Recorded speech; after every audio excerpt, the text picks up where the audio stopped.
और हराम खाने वाला। आज हराम भी आम हो गया, अलग अलग नाम से हराम आम है। लोगों को हराम और हलाल की कोई तमीज नहीं। इंसान अपने आप को कहता है मैं इंसान हूं, अशरफुल मखलूकात। मैंने सोचा या अल्लाह ये किस एतबार से इंसान है? हमसे परिंदे आगे बढ़े हैं, जानवर आगे बढ़े, दरिंदे आगे बढ़े। मोर में एक ऐब है, एक ऐब। मोर में एक ऐब कि उसके पैर अच्छे नहीं है। एक ऐब को देखकर रात दिन रोता है। मोर है, परिंदा है, एक ऐब को देख के रात दिन रोता है। हमारे अंदर हजारों ऐब है, कभी अपने ऐब याद करके रोते ही नहीं। पहली बात तो अपने आप को ऐबदार समझते ही नहीं। इंसान इतना मगरूर, घमंडी, पाखंडी है कि अपने आप को वो ऐबदार समझता ही नहीं। और दुनिया का सबसे बड़ा ऐबदार वही है जो अपने आप को ऐबदार न समझे। मोर में एक ऐब है, एक, रात दिन रोता। सावनों में नाचते नाचते वो ऐब याद आ जाए तो नाच छोड़कर रोने लगता। लेकिन मोर इतना रोया, मतलब ऐब एक है, उससे ज्यादा नहीं। ऐब पे रो रो करके गोया कि वो रोने में हमसे सबकत ले गया। हमारे अंदर हजारों ऐब, कोई रोने का नाम निशान नहीं। फिर देखो, एक हॉल में, एक हॉल के अंदर उल्लू, कुत्ता, चिड़िया, मैना, कौवा, शेर, बकरी सब जमा करो। ये सब क्या है? जानवर। ठीक, उल्लू कभी भी गोश्त छोड़ करके घास न खाए। है क्या उल्लू? इंसान को उल्लू कह दो तो नाराज हो जाए, लेकिन उल्लू को इतना शऊर है कि मेरे लिए मेरे अल्लाह ने सिर्फ गोश्त पैदा किया, मैंने खाना गोश्त। उसने कभी सब्जी को मुंह नहीं लगाया। ठीक, बकरी ने सिर्फ घास खाना है, उसने गोश्त में मुंह नहीं डाला, उसको अपनी हद पता है। फिर उल्लू ने कभी रात को नहीं सोना।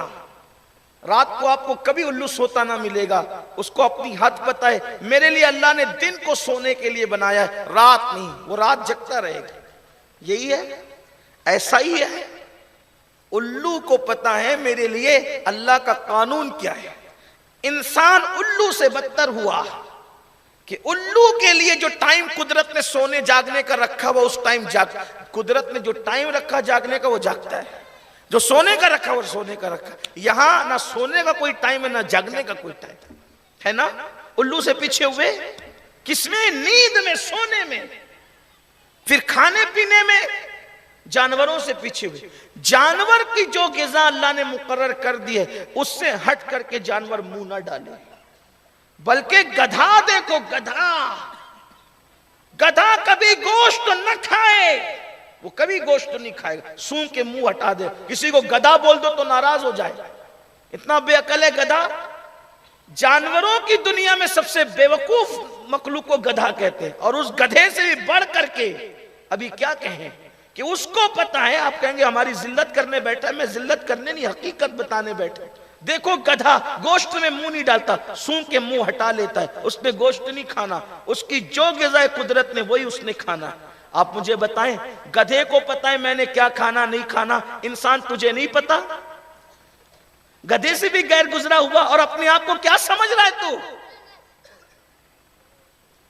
कुदरत ने हर एक के लिए एक मुतय्यन किया है, वैसे हमारे लिए भी मुतय्यन किया है कि ए इंसान तूने सिर्फ हलाल खाना, बस हलाल के सिवा तूने कुछ नहीं खाना। लेकिन इंसान को देख लो, हलाल और हराम में कोई तमीज ही नहीं। आज कितने लोग हैं जो हलाल और हराम में तमीज करते हैं। बना लो हराम माल से अपना खूबसूरत जिस्म, पहन लो हराम माल से अच्छे अच्छे कपड़े, बना लो हराम माल से मकान, दुकानें, कारोबार। लेकिन अल्लाह के रसूल अलैहिस्सलाम फरमाते हैं जिसका जिस्म हराम से परवरिश पाया है, कयामत के दिन उसका गोश्त नहीं होगा, सिर्फ उसको हड्डी का ढांचा होगा। हड्डी का ढांचा आएगा वो कयामत के दिन, और फरिश्ते कहेंगे ये वो है जिसका जिस्म हराम माल से बना था। आज हलाल और हराम में कोई लोग कहते हैं मौलाना छोड़ो ये सब मौलवी मौलाना लोग की, ये मौलवी मौलाना की नहीं, ये मौला की बातें हैं, ये मौला का हुक्म है। भूखे रहो, हराम की तरफ न जाओ। और अब तो हराम में सबसे बदतरीन हराम